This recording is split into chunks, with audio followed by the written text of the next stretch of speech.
चलो स्टार्ट करते हैं नया सेशन। ओके, सबसे पहले मैं आपको थोड़ा सा रिकॉल करवा दूं क्योंकि पिछला सेशन काफी दिन पहले लगा था। वैसे एक छोटी सी कोशिश करना कि जो पिछला वाला वीडियो है उसका लास्ट का 5 मिनट का पार्ट अगर आप देख पाओ तो जरूर देख लेना। उसमें मैंने नेस्टेड फॉर लूप और इटरेशन के बारे में बताया है ना।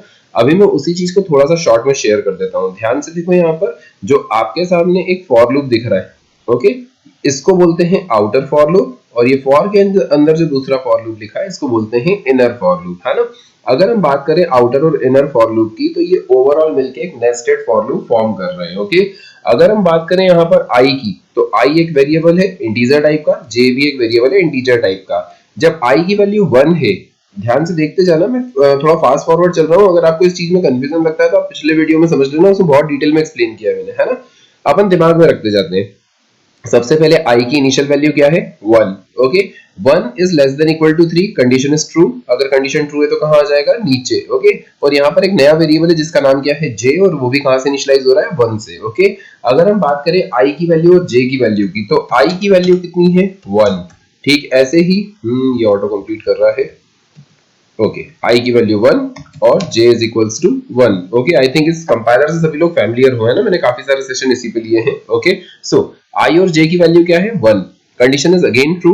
नीचे आएगा i और j को प्रिंट करेगा, मतलब टेक्निकली क्या आउटपुट आना चाहिए? 1 1, है ना। वो भी नीचे लिख देते हैं, इसने कुछ ऐसा ऐसा प्रिंट किया होगा। ठीक है, जैसे ही इतना प्रिंट हुआ हम यहाँ से ऊपर जाएंगे, क्योंकि लूप जब भी कंप्लीट होता है तो वो रोटेशन में जाता है। जैसे ही यहाँ से ऊपर गया तो j प्लस प्लस j की वैल्यू बढ़ के कितनी हो जाएगी? 2।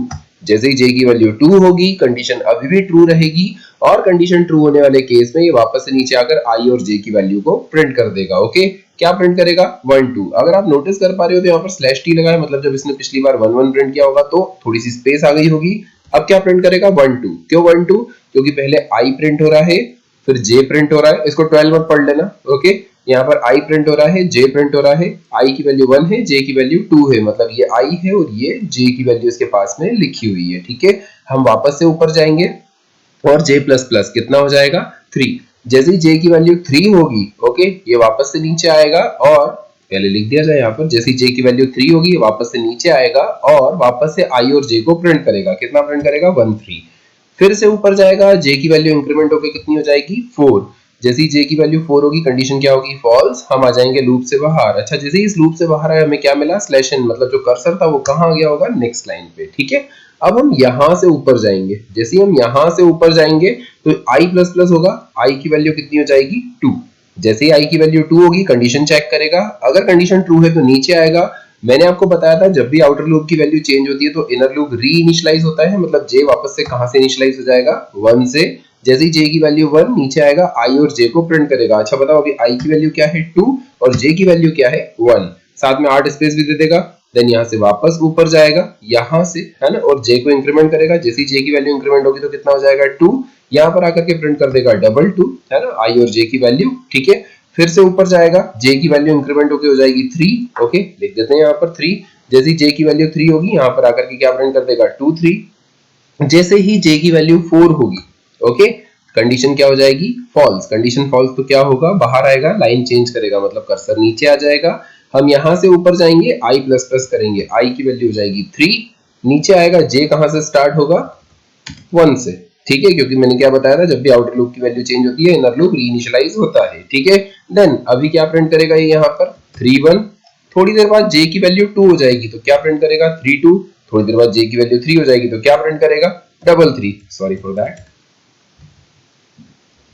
क्या प्रिंट करेगा? 3 3। ओके, देन वापस से ऊपर जाएगा, जैसे ही j की वैल्यू 4 होगी, कंडीशन क्या हो जाएगी? फॉल्स। बाहर आएगा, ऊपर जाएगा, i की वैल्यू भी कितनी हो जाएगी? 4। कंडीशन फॉल्स, हम बाहर आ जाएंगे। ओके, ये हेलो वर्ल्ड मिस्टेकनली प्रिंट हो गया, लीव इट। ओके, यहाँ जनरली रिटर्न 0 या गेट ch जैसा कुछ लिखा हुआ रहता था, बट ऑनलाइन कंपाइलर में ये सब लिखने की जरूरत ऐसे कंपल्शन नहीं है। ठीक है, खैर हमारा एक्सपेक्टेड आउटपुट कुछ इस टाइप का आना चाहिए। ओके, ये मैंने आपको लास्ट क्लास में भी समझाया था, वापस से एक बार मैंने एक्सप्लेन किया है। ठीक है, अगर नहीं समझ में आया तो पिछला वाला वीडियो देख लेना, है ना।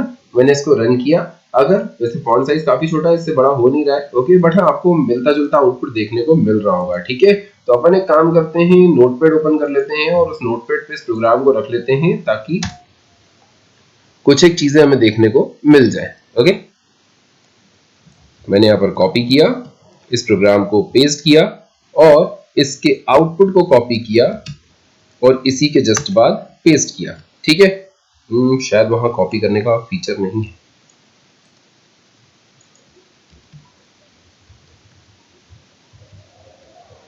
चलो जो भी है, उसने कुछ कुछ एक्स्ट्रा भी कॉपी कर दिया है, लीव इट। ओके, हमारे काम की चीज हमारे सामने आ चुकी है कि हम ऐसा प्रोग्राम लिखेंगे तो ये हमें ऐसा कुछ देखने को मिलेगा। इवन मैं इस प्रोग्राम को, मतलब इस फाइल को मैं सेव कर देता हूं, लेट्स से डेस्कटॉप पे। ठीक है, किसी भी नाम से एन लूप कर देता हूं फॉर नेस्टेड लूप। ओके, और डॉट सी लगा देते हैं इसके आगे। ठीक है, मैंने सेव किया। ये थोड़ा सा कलरफुल दिखने लग जाएगा और कुछ भी इसका वो नहीं है ना, सेंस नहीं है ऐसा करने का। चलो खैर, अपन वापस से आ जाते हैं अपने कोड पे। मैं जो आपको आज पढ़ाने वाला हूं उसमें काम यही रहेगा, बस थोड़े से माइनर से चेंजेस रहेंगे। क्या क्या चेंजेस रहेंगे आप स्टेप बाय स्टेप देखते जाओ, समझते जाओ, इजीली समझ में आ जाएगा, है ना। सबसे पहली चीज, हमारा आउटर लूप कितनी बार चल रहा है? 3 बार। इंटरनल लूप भी कितनी बार चल रहा है? 3 बार। तो जब भी ऐसा चलेगा तो ये आउटर लूप जितनी बार चलेगा उतनी रो जनरेट करेगा, इंटरनल लूप जितनी बार चलेगा उतने कॉलम जनरेट करेगा। ठीक है, मैं एक काम करता हूं, यहां से आई जे ये सारी चीजें हटा देता हूं, है ना, और यहाँ मल्टीप्लाई का साइन जिसको स्टार या एस्टेरिस्क भी कहा जाता है, मैं उसको प्रिंट कर देता हूं। ठीक है, अब ना दिमाग में सोचते जाओ। देखो आई की वैल्यू 1, कंडीशन ट्रू, नीचे आया। अब ये लूप 3 बार चलेगा और तीनों बार क्या प्रिंट करेगा? स्टार, मतलब 3 स्टार आ गए। जैसे ही जे की वैल्यू 4 होगी, कंडीशन क्या हो जाएगी? फॉल्स। कंडीशन फॉल्स तो लाइन चेंज हो जाएगी, हम ऊपर जाएंगे। ऊपर जाने के बाद आपको ये ध्यान होगा ना, पिछला आउटपुट ये वाला। ओके, तो इन तीनों नंबर्स की जगह पर क्या प्रिंट होंगे? स्टार। इनके बीच में स्लैश टी लगा था, मैंने स्लैश टी भी हटा दिया, तो 3 स्टार एक लाइन पे आएंगे।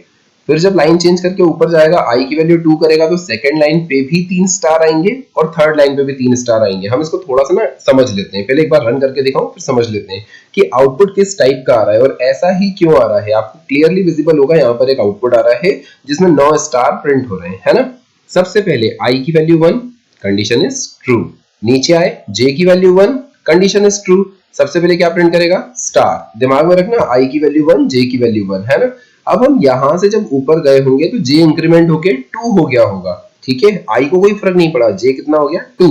कंडीशन अभी भी ट्रू है, क्या प्रिंट करेगा? स्टार। फिर यहां से ऊपर जाएगा तो जे की वैल्यू बढ़ के कितनी हो जाएगी? 3। फिर से क्या प्रिंट करेगा? स्टार। फिर जैसे ही ऊपर जाएगा जे की वैल्यू कितनी हो जाएगी? 4। जैसे ही जे की वैल्यू 4, कंडीशन क्या हो जाएगी? फॉल्स। और अगर कंडीशन फॉल्स हो गई तो हम यहां से बाहर निकलेंगे, लाइन को चेंज कर देंगे, है ना। अब हम यहां से रोटेट होकर ऊपर जा रहे हैं। ठीक है, तो जैसे ही ऊपर जाएंगे तो क्या होगा? आई प्लस प्लस, आई की वैल्यू 1 से बढ़ के कितनी हो जाएगी? 2। Condition is true. नीचे आया, जे कहां से स्टार्ट होगा? 1 से। ओके, कंडीशन अभी भी ट्रू है, क्या प्रिंट करेगा? स्टार। ओके, तो यहाँ पर नीचे एक स्टार आ जाएगा। ठीक है, अब हम यहां से ऊपर गए तो जे प्लस प्लस, जे की वैल्यू 1 से बढ़ के 2 हो गई, आई भी 2, जे भी 2, उसके लिए स्टार। फिर से ऊपर जाएगा, जे की वैल्यू 3 हो जाएगी, आई की वैल्यू 2 है, जे की वैल्यू 3 है, क्या करेगा? एक और स्टार। देन जैसे ही यहां से ऊपर जाएगा, जे की वैल्यू 4 हो जाएगी, जे की वैल्यू 4 होने पर कंडीशन फॉल्स हो जाएगी और लूप से बाहर आने के बाद लाइन चेंज हो जाएगी, है ना। हम यहां से ऊपर गए, आई प्लस प्लस, आई की वैल्यू 3 हो गई, जे वापस कहां से स्टार्ट होगा? 1 से। ओके, तो 3 1 के लिए एक स्टार, फिर 3 2 के लिए एक स्टार, फिर 3 3 के लिए स्टार। आई थिंक बात समझ में आ रही होगी, है ना। ये सारी चीजें प्रिंट करने के बाद जैसे ही जे की वैल्यू 4 होगी, कंडीशन फॉल्स होगी, हम बाहर निकल जाएंगे। और यहां से जब ऊपर जाएगा तो आई की वैल्यू भी 4 हो जाएगी, हम बाहर निकल जाएंगे। तो हमें ऐसा कोई आउटपुट देखने को मिलना चाहिए, जो कि मैंने 2 मिनट पहले आपको रन करके दिखाया ही था कि ऐसा ही आउटपुट देखने को मिल रहा है। ठीक है, बट ना इसमें अपन कुछ माइनर से चेंजेस करते हैं। जैसे मैंने आपको थोड़ी देर पहले समझाया कि जो ये आउटर लूप है, ये नंबर ऑफ रो को रिप्रेजेंट करता है और ये नंबर ऑफ कॉलम को रिप्रेजेंट करता है। अगर आप ध्यान से समझ पाओ इसको, तो 3 रो और 3 column, that means 3 into 3, 9 element should be there. Okay, तो देखो 9 स्टार दिख रहे हैं, है ना। यहाँ पर हम यही चीज थोड़ा सा अलग तरीके से समझते हैं। अगर मैं यहाँ पर 5 लिख दूं तो 3 into 5, 15 स्टार आने चाहिए। लेकिन आप बताओ इसमें कि कितनी रो और कितने कॉलम होंगे। वीडियो पॉज करके सोच लो, फिर आगे का देख लो। मैं आपको एक्सप्लेन करना स्टार्ट करता हूँ। यहाँ पर पहला वाला जो लूप है, ये 1 से लेकर 3 तक चल रहा है। आउटर लूप रो को रिप्रेजेंट करता है, तो 3 रो आएगी, है ना। और हर रो में कितने कॉलम्स रहेंगे? 5। इसको ऐसे समझो, जब आई की वैल्यू 1, कंडीशन ट्रू, तो कितने स्टार प्रिंट होंगे? 5। मतलब यहाँ 3 की जगह 2 स्टार और होंगे, यहाँ पर 5। ठीक है, फिर जैसे ही 5 स्टार प्रिंट करने के बाद हम बाहर निकलेंगे, क्योंकि ये 1 2 3 4 5 के लिए स्टार प्रिंट करेगा, 6 पे बाहर निकलेगा। लाइन चेंज करके जब ऊपर जाएगा तो i प्लस प्लस होने की वजह से ये 2 हो जाएगा, ये फिर से 1 से स्टार्ट होगा, 2 1 2 2 2 3 2 4 और 2 5 के लिए फिर से 5 स्टार प्रिंट करेगा। फिर अगली बार जब लाइन चेंज करके ऊपर जाएगा, i की वैल्यू 3 होगी तो ये फिर से 5 स्टार प्रिंट करेगा। शायद ये बात समझ में आ गई होगी, इतना डिफिकल्ट नहीं है, थोड़ा सा अगर दिमाग लगाओ तो। ओके, इस वाले केस में जो मैंने आपको करंटली एक्सप्लेन किया, इस वाले केस में ये कितने स्टार प्रिंट करेगा? 15। मैं आपको इसको रन करके दिखा देता हूँ। ठीक है, दिख रहा है हर लाइन पे 5 स्टार प्रिंट हो रहे हैं और टोटल 3 लाइन है। अगर मैं यहाँ पर भी 5 कर दूं तो क्या होगा? जहां पर 3 रो थी वहां पर 5 रो हो जाएंगी। मैंने इसको चेंज नहीं किया है, अगर इसको करना चाहो तो कर लो, लेकिन मैं नहीं कर रहा हूँ। ये 5 रो बाय 5 कॉलम का कुछ ब्लॉक दिखेगा जिसको आप मैट्रिक्स की तरह समझ सकते हो, है ना। देखो ध्यान से, यहाँ पर 5 बाय 5 का मैट्रिक्स दिख रहा होगा। ओके, ये थोड़ा सा ध्यान से पढ़ना, क्योंकि बहुत सारे स्टूडेंट्स के मेरे पास कॉल आ रहे थे डेटा स्ट्रक्चर वगैरह के लिए। डेटा स्ट्रक्चर में नेस्टेड फॉर, मैट्रिक्स और इन सारी चीजों का काफी यूज होता है, तो ये वहां पर जरूर काम आएगा आपको। ठीक है, चलो खैर, आई थिंक मेरी बात तो समझ में आ गई होगी। लेकिन अनफॉर्चुनेट थिंग ये है, एक काम करते हैं, इसको भी ना कॉपी पेस्ट करके रख लेते हैं, ताकि अगर मुझे कभी शेयर करना पड़ा या आपके साथ में तो इजीली समझ में आ जाएगा, है ना। ये कोड मैंने कॉपी कर दिया यहाँ पर, और मैं इसका आउटपुट भी कॉपी पेस्ट कर देता हूँ।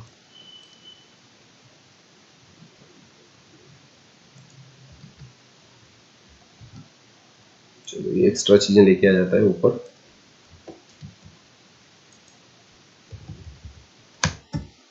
ओके, इस प्रोग्राम का आउटपुट आपके सामने दिया हुआ है। ठीक है, बट ना एक छोटी सी चीज, यहीं पर मैं इसी आउटपुट को वापस से एक बार प्रिंट करके दिखाता हूँ। अपने को ना ये वाली चीज जो दिख रही है, ये जो सामने दिख रहा है, ये तो अपना आउटपुट आ चुका है। लेकिन जो प्रोग्रामिंग में डिमांड करते हैं कई बार कॉलेज वाले की, हमें इस टाइप का आउटपुट प्रिंट करके दिखाओ, तो किस टाइप का प्रोग्राम रहेगा? वो बोलेंगे आपको ऐसा कुछ प्रिंट करके दिखाना है। ठीक है, इसको जनरली नाम देते हैं पिरामिड ऑफ स्टार। ठीक है, अब ये पिरामिड ऑफ स्टार क्या चीज होती है उसको समझाने के लिए मैं आपको कोड चला के दिखाऊंगा। ठीक है, ध्यान से देखो, स्टार ही प्रिंट हो रहे हैं, इसमें रो बाय कॉलम भी है। लेकिन अगर मैं पूछूं यहाँ से आपके पास कितनी रो है, तो आप डेफिनेटली काउंट करके बता दोगे कि सर 5 रो है इसमें, गारंटी। मतलब आउटर लूप तो 5 बार ही चलना है, कोई चेंज नहीं होना है इसमें, है ना। आउटर लूप कितनी देर चलना है? 5 बार चलना ही चलना है। ठीक है, अब मैं पूछूं कि इंटरनल लूप कितनी बार चल रहा है, तो आप नहीं बता पाओगे। क्यों? क्योंकि यहाँ पर जो रो थी वो तो फिक्स थी, लेकिन कॉलम फिक्स नहीं है। पहली लाइन पर 1 स्टार है, दूसरी लाइन पर 2 स्टार है, तीसरी लाइन पर 3 स्टार है, और शायद यही इसका लॉजिक भी है। आप खुद ही सोचो, फर्स्ट लाइन पे कितने स्टार? 1, सेकेंड लाइन पे कितने स्टार? 2, थर्ड पे 3 स्टार, चौथे पे 4 स्टार, और फिफ्थ पे 5 स्टार हमें दिखाई दे रहे हैं। ठीक है, बहुत ध्यान से समझो फिर से। अगर हम बात करें इस कोड की, तो अगर मैं इसमें यहाँ पर 1 से 5 तक चला रहा हूं तो 5 रो तो जनरेट होगी। अगर मैं यहाँ 1 लिख दूं, ओके, तो इस केस में क्या होगा? हर रो में कितने स्टार आएंगे? 1। देख लो, 5 स्टार वर्टिकली प्रिंट हो जाएंगे, और क्या। ठीक है, अगर मैं यहाँ पर 2 लिख दूं इस जगह पर, तो हर रो पे कितने स्टार आएंगे? 2। ऑब्वियसली, थोड़ी देर पहले 5 लिखा था तो 5 आ रहे थे, 1 लिखा तो 1 आ रहा है, 2 लिखा तो 2 आ जाएंगे। ठीक है, क्लियरली विजिबल होगा। अगर मैं यहाँ पर 3 लिखूं तो 3 आ जाएंगे, 4 लिखूं तो 4 आ जाएंगे। लेकिन हमारा जो कोड है ना, वो हमसे डिमांड कुछ और ही कर रहा है। क्या डिमांड कर रहा है? कि आप पहली लाइन पर 1 स्टार, दूसरी लाइन पे 2 स्टार, तीसरी लाइन पे 3 स्टार, चौथी लाइन पे 4 स्टार, इस टाइप का पैटर्न प्रिंट करो। ठीक है, तो हम क्या करते हैं, यहाँ पर आई प्रिंट कर देते हैं। क्वेश्चन आता है आई क्यों प्रिंट कर रहे हो? क्योंकि ध्यान से देखो, जब फर्स्ट रो के लिए हम चल रहे हैं, तो फर्स्ट रो कितनी बार चलेगी? मतलब फर्स्ट रो पे नंबर क्या है? आई की वैल्यू क्या है? 1 है ना। ध्यान से देखो, यहाँ पर ये वाला number 1 is less than equal to 1, ऐसा कुछ लिखा होगा पहली लाइन के लिए, है ना। मतलब ये कितने स्टार प्रिंट कर रहा है? टेक्निकली 1। फिर लाइन चेंज हो जाएगी, जब ऊपर जाके i की वैल्यू बढ़ के 2 हो जाएगी, तो यहाँ पर इंटरनली i की जगह क्या लिखा गया होगा? 2, है ना। जब सेकेंड इटरेशन चल रहा होगा तो j 1 से स्टार्ट होगा और कहां तक जाएगा? 2 तक जाएगा, तो डेफिनेटली सेकेंड लाइन पे 2 स्टार प्रिंट करेगा। जब ये थर्ड टाइम चलेगा, कहने का मतलब है जब i की वैल्यू 3 होगी, तो इंटरनली यहाँ पर क्या लिखा गया होगा? 3, और ये 1 से लेकर 3 तक 3 स्टार प्रिंट करेगा, ऑब्वियसली। ठीक है, आई थिंक बेसिक बातें समझ में आना स्टार्ट हो रही होंगी। ठीक है ना। सो स्टेप बाय स्टेप वापस से समझते हैं इसको पूरा। सबसे पहले i की वैल्यू 1, इसको कहीं लिख लिया जाए। सबसे पहले i की इनिशियल वैल्यू कितनी? 1। इसका ऑटो वाला मोड मुझे ऑफ करना पड़ेगा, ये बार बार अपने आप कुछ ना कुछ टाइप कर देता है। ओके, और अगर हम नीचे आए, यहाँ पर i की वैल्यू 1, कंडीशन ट्रू, नीचे आए तो j की वैल्यू भी कितनी हो जाएगी? 1। जैसे ही j की वैल्यू 1, हम नीचे आए, कंडीशन ट्रू है, 1 is less than equal to 1, condition true है, इसने क्या प्रिंट किया? स्टार। ओके, सॉरी, ओके, यहाँ पर क्या प्रिंट हुआ, स्टार, मैंने स्टार लगा दिया है। जैसे ही यहाँ से ऊपर गए तो जे की वैल्यू कितनी हो जाएगी 2। अब इमेजिन करो यहाँ आई नहीं लिखा है या 1 लिखा है 2 मिनट के लिए, क्योंकि आई की वैल्यू 1 है तो यहाँ 1 इमेजिन करो। 2 is less than equal to 1, condition क्या हो गई, फॉल्स। अगर कंडीशन फॉल्स है तो हम बाहर आ जाएंगे, लाइन चेंज हो जाएगी, ऊपर जाएंगे, आई प्लस प्लस करेंगे, आई प्लस प्लस मतलब आई की वैल्यू कितनी हो गई 2। जैसे आई की value 2, condition true, condition true तो नीचे आया, जे कहां से स्टार्ट होगा 1 से, जैसे ही 1 से स्टार्ट हुआ, अब यहाँ ना आई मत पढ़ो, यहाँ पर 2 इमेजिन करना, ठीक है। 1 is less than equal to 2, क्या करेगा, स्टार प्रिंट करेगा, ठीक है। आपको ध्यान होगा पिछली बार जब हम बाहर निकले तो लाइन चेंज हो गई थी, तो क्या करेगा 2 के लिए स्टार प्रिंट करेगा, ठीक है। देन सॉरी मैं गलत बोल गया, 2 1 के लिए स्टार प्रिंट करेगा। देन ऊपर गए, ओके, तो आई की वैल्यू में तो कोई चेंज नहीं हुआ, लेकिन जे बढ़ के कितना हो जाएगा 2। 2 is less than equal to 2, okay, condition true दिख रही होगी, 2 is less than equal to 2। तो शायद डबल 2 वाले के लिए लूप चल रहा है, और ये क्या प्रिंट करेगा, स्टार, मतलब एक और स्टार प्रिंट करेगा। ऊपर जाएगा, जे की वैल्यू 3 हो जाएगी। अब यहाँ पर काउंट करो, 3 छोटा होता है क्या 2 से, कैलकुलेट करके सोचो, तो नहीं होता है, 3 छोटा नहीं होता है, ओके। क्या करेगा, कंडीशन फॉल्स होने पर बाहर आ जाएगा और लाइन को चेंज कर देगा। हम यहां से ऊपर जाएंगे, आई की वैल्यू बढ़ के कितनी हो जाएगी 3। जैसे ही आई की वैल्यू 3, जे वापस से कहां से स्टार्ट होगा 1 से, और अगर आप बहुत ध्यान से पढ़ो तो ये 1 से लेकर कहां तक जाने वाला है, 3 तक जाने वाला है, ओके। डेफिनेटली कितनी बार चलेगा, 3 बार, और 1 2 और 3 के लिए क्या करेगा, 3 स्टार प्रिंट करेगा। देन जैसे ही जे की वैल्यू 4 होगी तो कंडीशन फॉल्स होगी, बाहर निकलेगा, लाइन चेंज करेगा, ऊपर जाएगा, आई प्लस प्लस, आई कितना हो जाएगा 4। जैसे ही आई की वैल्यू 4, ये वापस 1 से स्टार्ट होगा, और ये 1 2 3 और 4 जो कि जे की वैल्यूज रहेंगी उन सबके लिए स्टार प्रिंट करेगा। जैसे ही जे की वैल्यू 5 होगी, ये कंडीशन क्या हो जाएगी, फॉल्स, ठीक है। बाहर आके लाइन चेंज करेगा, ऊपर जाएगा, आई की वैल्यू 5 हो जाएगी, जे वापस 1 से स्टार्ट होगा और 1 से लेकर 5 तक चलेगा, ओके। 1 से लेकर 5 तक चलेगा तो 1 2 3 4 5 के लिए स्टार प्रिंट करेगा। देन जैसे इसकी वैल्यू 6 होगी, कंडीशन क्या हो जाएगी, फॉल्स। जैसे कंडीशन फॉल्स, हम ऊपर जाएंगे, आई की वैल्यू भी कितनी हो जाएगी 6, कंडीशन फिर से फॉल्स। देखो हम ओवरऑल बाहर आ गए। हमने आउटर लूप को इस हिसाब से सेट किया कि कितनी रो प्रिंट करनी है। देखो 5 रो प्रिंट करना थी तो ये 5 बार चला दिया। जे को कॉलम के लिए प्रिंट करते हैं, अब इसमें ना कॉलम फिक्स नहीं थे, हम जिस नंबर की रो पे खड़े थे उतने स्टार प्रिंट करना है, जिस नंबर की रो पे खड़े थे, है ना। जैसे पहली रो पे खड़े तो 1 स्टार, दूसरी रो पे खड़े तो 2 स्टार, है ना। तो ये कितनी बार चलना चाहिए, नंबर ऑफ रो के बराबर चलना चाहिए, और नंबर ऑफ रो को कौन रिप्रेजेंट कर रहा है, आई। तो हमने जे को 1 से चला के आई तक चला दिया। देन इसका आउटपुट हमें कैसा देखने को मिल रहा है, वेट अ सेकंड, कुछ माइनर सा गड़बड़ किया होगा मैंने कुछ।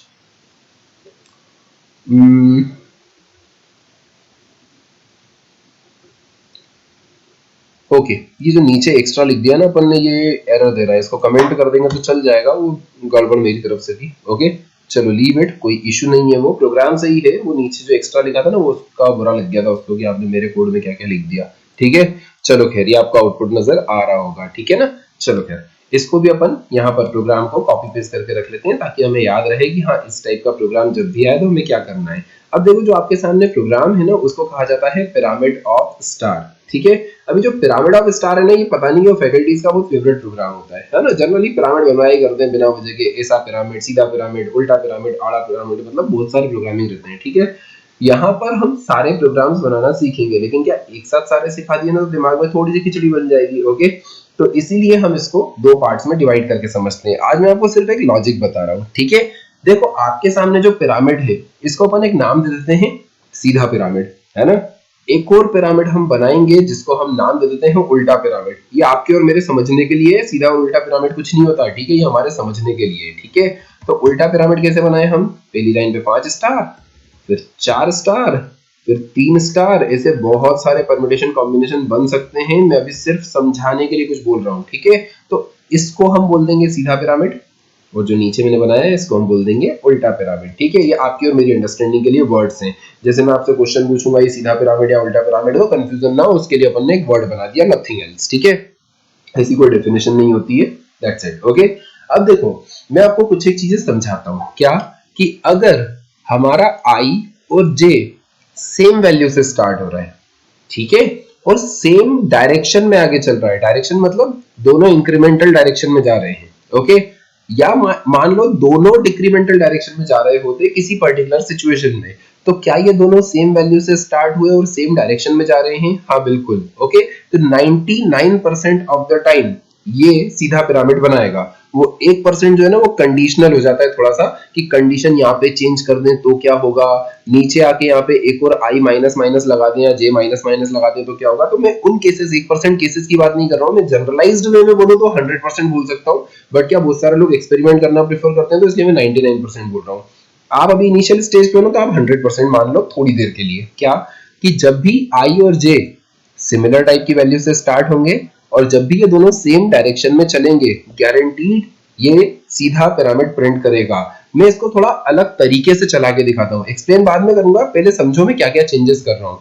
सबसे पहले मैं i को स्टार्ट कर रहा हूँ 5 से, ओके, और मैं इसको चला रहा हूं ग्रेटर देन इक्वल टू 1 तक, ठीक है। अगर आप थोड़ा सा लूप को जानते हो तो आपको क्लियरली विजिबल होगा कि ये 5 से 1 की तरफ आ रहा है डिक्रीमेंटल डायरेक्शन में। मतलब सबसे पहले ये 5 के लिए चलेगा, फिर डिक्रीमेंट होकर 4 के लिए, 3 के लिए, 2 के लिए, 1 के लिए और 0 पे ये टर्मिनेट हो जाएगा, ठीक है।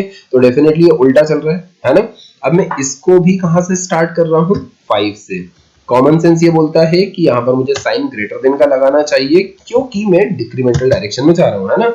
सिंपल सी बात है, यहाँ इंक्रीमेंटल डायरेक्शन में जा रहे हो तो जब तक लेस देन है तब तक चलोगे, और जब तक यहाँ पर इंक्रीमेंटल की जगह डिक्रीमेंटल आता है तो जब तक ग्रेटर देन है तब तक हम चलते रहेंगे। बहुत सिंपल सी बात है, सिंपल मैथमेटिक्स है ये तो, है ना।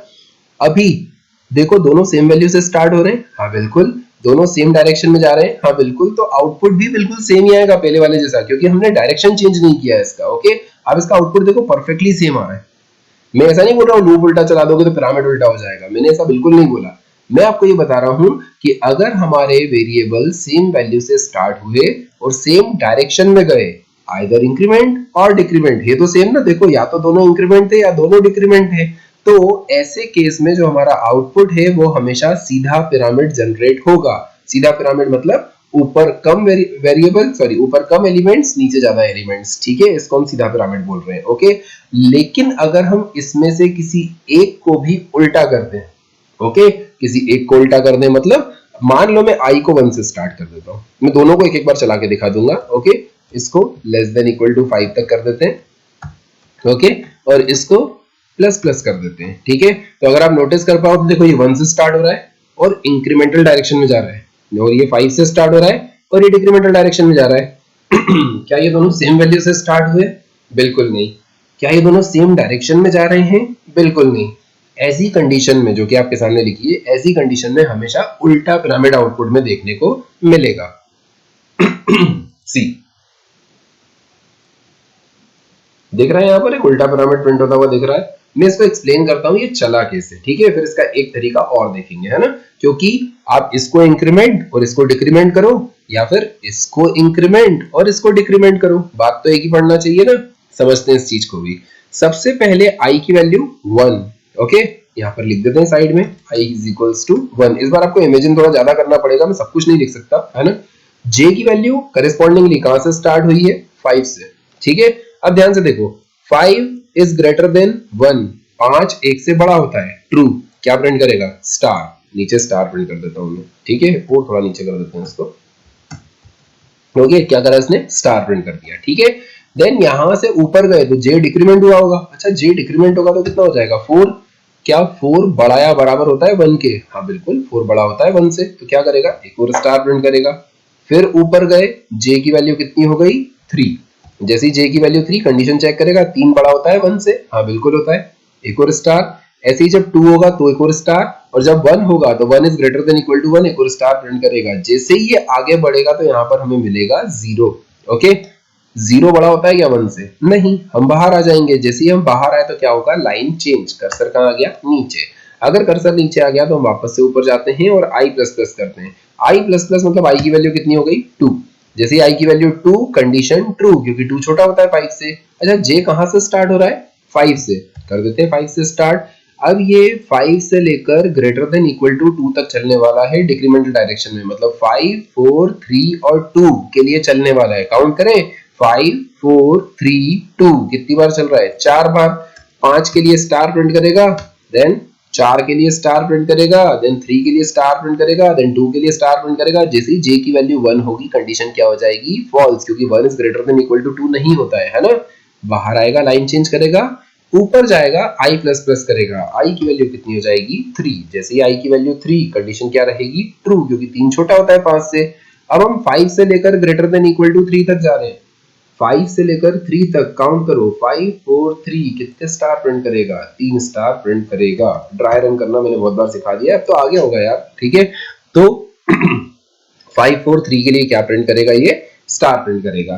देन अगली बार जब i की वैल्यू 4 हो जाएगी तो ये 5 और 4 है ना, 5 is greater than 4, 4 is greater than equal to 4, ये 2 बार स्टार प्रिंट करेगा। जब लास्ट में इसकी वैल्यू 5 हो जाएगी तो 5 इज ग्रेटर देन 5, ये सिर्फ एक ही बार स्टार प्रिंट करेगा। आई थिंक मेरी बातें समझ में आ रही होंगी, मैंने क्या बताया, ठीक है। अब एक बार इसको रन करके दिखा चुका हूं, मैं फिर से रन करके दिखा देता हूं। ओके, वो हटा देते हैं और इसको रन करके देख लेते हैं। सी, यहाँ पर एक आउटपुट जनरेट हो रहा है, ठीक है। तो अपन इस प्रोग्राम को कॉपी करके रख लेते हैं ताकि हमें ध्यान रहे कि हाँ इस वाले प्रोग्राम से क्या जनरेट हुआ था, एक उल्टा पिरामिड जनरेट हुआ था। ओके, ये रहा।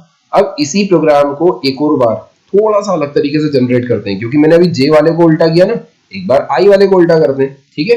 मैं फिर से समझाने के लिए, बेटर वे में समझाने के लिए आपको एक चीज एक्सप्लेन करता हूँ। ओके, यहाँ पर आप इसको ध्यान से देखो, ये पुराना प्रोग्राम है ना, ये वाला प्रोग्राम तो सबको अच्छे समझ में आया, मैंने डिटेल में एक्सप्लेन किया, इसलिए आपको मैं इस प्रोग्राम को रिप्लेस कर देता हूँ इससे, ठीक है। ये 1 से 5 तक चल रहा है, ये भी 1 से i तक चल रहा है। इसको अगर रन करें तो नॉर्मल पिरामिड प्रिंट कर रहा है, ठीक है।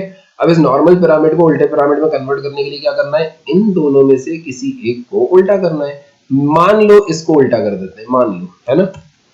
5, अगर 5 से स्टार्ट किया है तो कहां जाएंगे, डिक्रीमेंटल डायरेक्शन में। अच्छा, 5 से लेकर कहां तक जाए डिक्रीमेंट डायरेक्शन में कि हम 5 कदम चल पाए, तो डेफिनेटली 1 तक। कॉमन सेंस क्या बोलता है, साइन किसका होना चाहिए, ग्रेटर देन का, ठीक है। 1 से 5 तक जाना हो तो i को 1 से स्टार्ट करा, लेस देन इक्वल टू 5 तक चलाया, प्लस प्लस लगाया। 5 से 1 तक आना है तो i को 5 से स्टार्ट किया, ग्रेटर देन इक्वल टू 1 तक चलाया, i माइनस माइनस लगाया, बहुत सिंपल है, ठीक है। अगेन अगर कोई डाउट्स रहते हैं इसमें तो डोंट वरी फॉर दैट, जल्दी क्लासेस स्टार्ट हो जाएंगी, मैं सारे डाउट्स क्लियर कर दूंगा। ओके, सिस्टम पे यही लिमिटेशंस आ जाती हैं एक्चुअली, मतलब बहुत मुश्किल हो जाता है कई बार कुछ एक चीजें, क्योंकि जब तक बोर्ड पे लिख के ना बताया जाए तब तक थोड़ा सा डिफिकल्ट रहता है समझाना, है ना। और दूसरा, मेरे सामने रहोगे तो मुझे पता चलेगा कि समझ में आया या नहीं आया। फेशियल एक्सप्रेशन देख के मैं वापस से रिपीट करूं, कोई चीज नहीं समझ में आ रही है, हाथों हाथ पूछ सकते हो। वीडियो में कैसे पूछा जाए या कैसे समझाया जाए, कई बार थोड़ा सा कंफ्यूजन क्रिएट हो जाता है ना। चलो खैर, अपन यूट्यूबर भी नहीं है, ऑनलाइन वाले भी नहीं है, अपन थोड़ा सा वेट करके अच्छे से ऑफलाइन में एक बार फिर से पढ़ेंगे, लेकिन जब तक टाइम है इसको यूटिलाइज करते हैं, ठीक है। तो सबसे पहले आई और जे नाम के दो वेरिएबल हैं। यहाँ पर आई कितने से, 5 से स्टार्ट हो रहा है और 1 तक जाने वाला है। अच्छा, 5 बड़ा होता है 1 से, बिल्कुल, हम नीचे आए।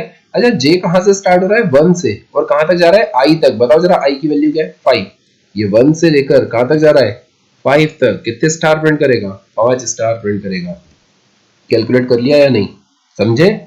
आई की वैल्यू 5, यहाँ पर इमेजिन करो 5 लिखा है, ये 1 से लेकर कहां तक जा रहा है, 5 तक। 1 2 3 4 5 इतनी बार चलेगा और उतनी बार स्टार प्रिंट करेगा, ठीक है। जैसे ही जे की वैल्यू 6 होगी, ये कंडीशन क्या हो जाएगी, फॉल्स। हम आ जाएंगे बाहर, जैसे ही बाहर आएंगे तो लाइन क्या हो जाएगी, चेंज, है ना, कर्सर आ जाएगा नीचे। हम गए ऊपर और आई को डिक्रीमेंट कर दिया। आई कितने पे था, 5 पे, डिक्रीमेंट होके कितना हो गया होगा, 4। अगर i की वैल्यू 4 तो हम 1 से लेकर कहां तक चलने वाले हैं, 4 तक। 1 से 4 तक कितने स्टार प्रिंट करेगा, 4 स्टार प्रिंट करेगा, 1 2 3 एंड 4। जैसे ही j की वैल्यू 5 होगी, क्या 5 लेस देन इक्वल टू 4 होता है, नहीं। हम बाहर आ जाएंगे और लाइन चेंज कर देंगे। जैसे ही लाइन चेंज होगी तो कर्सर कहां आ जाएगा, नीचे। हम ऊपर गए, i माइनस माइनस, जैसे ही i की वैल्यू डिक्रीमेंट होगी तो वो 3 हो जाएगी। अब हम 1 से लेकर 3 तक चलेंगे, 1 से 3 तक मतलब 3 स्टार। थोड़ी देर बाद i की वैल्यू 2 हो जाएगी तो 1 से लेकर 2 तक चलेंगे। फिर i की वैल्यू जब 1 हो जाएगी तो हम एक ही बार चलेंगे। जब i की वैल्यू 0 हो जाएगी तो कंडीशन फॉल्स हो जाएगी और हम लूप से बाहर निकल जाएंगे, ठीक है। तो ये सब क्या हुआ, ये सब हमारा प्रोग्राम हुआ नेस्टेड फॉर वाला, जिसमें हमने सीधा पिरामिड और उल्टा पिरामिड प्रिंट करना सीखा है, ठीक है। अब आपको थोड़ा सा बिलीव हो जाएगी, हाँ दोनों प्रोग्राम सही है, इसलिए मैं इसको भी रन करके दिखा देता हूँ और इसको उसी प्रोग्राम के पैरेलल पेस्ट कर देते हैं ताकि आपको कंपैरिजन करना बहुत आसान हो जाए, है ना। इसका आउटपुट आई थिंक सभी ने देख लिया है। ओके, मैं इस प्रोग्राम को कॉपी कर लेता हूं और यहाँ पर इस प्रोग्राम के जस्ट बाद पेस्ट कर देता हूं, ठीक है। अच्छा, ध्यान से देखो, इसमें i 5 से स्टार्ट हुआ, डिक्रीमेंट डायरेक्शन में गया, j 1 से स्टार्ट हुआ, इंक्रीमेंट डायरेक्शन में गया। दोनों सेम चल रहे हैं, अपोजिट चल रहे हैं, अपोजिट चल रहे हैं। सेम इसमें भी I1 से स्टार्ट होके प्लस प्लस डायरेक्शन में जाते हुए 5 तक गया, ये 5 से लेकर 1 तक आया, ठीक है। ऐसे ही कुछ हो रहा है, यहाँ I इंक्रीमेंट हो रहा है, J decrement. Okay, font size छोटा करके थोड़ा सा समझाया जाए कंपैरिजन। ओके, देखो ध्यान से, यहाँ पर I इंक्रीमेंट हो रहा है, इसमें I डिक्रीमेंट हो रहा है, इसमें J डिक्रीमेंट हो रहा है, इसमें J इंक्रीमेंट हो रहा है। दोनों में है तो अपोजिट ना, तो जब भी दोनों में अपोजिट डायरेक्शन में लूप चलेंगे तो उल्टा पिरामिड जनरेट करेंगे, और अगर दोनों में सेम चलेंगे मतलब दोनों इंक्रीमेंट या दोनों डिक्रीमेंट तो सीधा पिरामिड जनरेट करेंगे, ठीक है। आई थिंक मेरी बातें काफी तो समझ में आ गई होंगी। ओके, अब इस वाले टॉपिक को यहीं पर थोड़ा सा अपन पॉज करते हैं, पहले आप इतने की प्रैक्टिस कर लो, जब ये क्लियर हो जाए तो इसके बाद अपन एक और सेशन रखेंगे जिसमें मैं आपको न्यूमेरिकल वैल्यू वाले पिरामिड बनाना सिखाऊंगा और बहुत सारे कॉम्बिनेशन सिखाऊंगा। ऐसे अपन 20-25 प्रोग्राम बनाएंगे काइंड ऑफ दिस 1 1 2 1 2 3 1 2 3 4 1 2 3 4 5। ऐसा अगर पिरामिड आ गया तो क्या करेंगे, इसका उल्टा इमेजिन कर लो, 5 5 4 5 4 3 5 4 3 2 5 4 3 2 1। ओके, ये दोनों सीधे पिरामिड है, उल्टे पिरामिड है, या एक सीधा एक उल्टा है, क्या है ये कॉम्बिनेशन, सोचो और अपने दिमाग में ही आंसर कर लो। ये दोनों सीधे पिरामिड है, शेप देखो, वैल्यूज पे मत जाओ। ये होता है उल्टा पिरामिड जिसमें टॉप पे ज्यादा बॉटम पे कम एलिमेंट होते हैं, इसमें टॉप पे कम बॉटम पे ज्यादा एलिमेंट है ना, इसको हमेशा सीधा पिरामिड बोलेंगे। तो ये सीधा और उल्टा वर्ड में क्यों बोल रहा हूँ ये आपको नेक्स्ट क्लास में समझाऊंगा, क्योंकि जो बहुत सारे प्रोग्राम्स रहते हैं ना उसकी शक्ल देख के समझ में आता है यहाँ पर लूप को सीधा चलाना है, उल्टा चलाना है, इंक्रीमेंट में चलाना है या डिक्रीमेंट में चलाना है, सिर्फ उस प्रोग्राम को देखते ही समझ में आ जाता है। चलो खैर, इसके आगे का मैं कवर अप करूंगा नेक्स्ट क्लास में। आज का सेशन अपन यहीं पर ओवर करते हैं। ओके, देन जल्दी ही नेक्स्ट सेशन अपलोड हो जाएगा। ओके, ग्रुप पे मैं आपको इन्फॉर्म कर दूंगा। चलो, सी यू देन।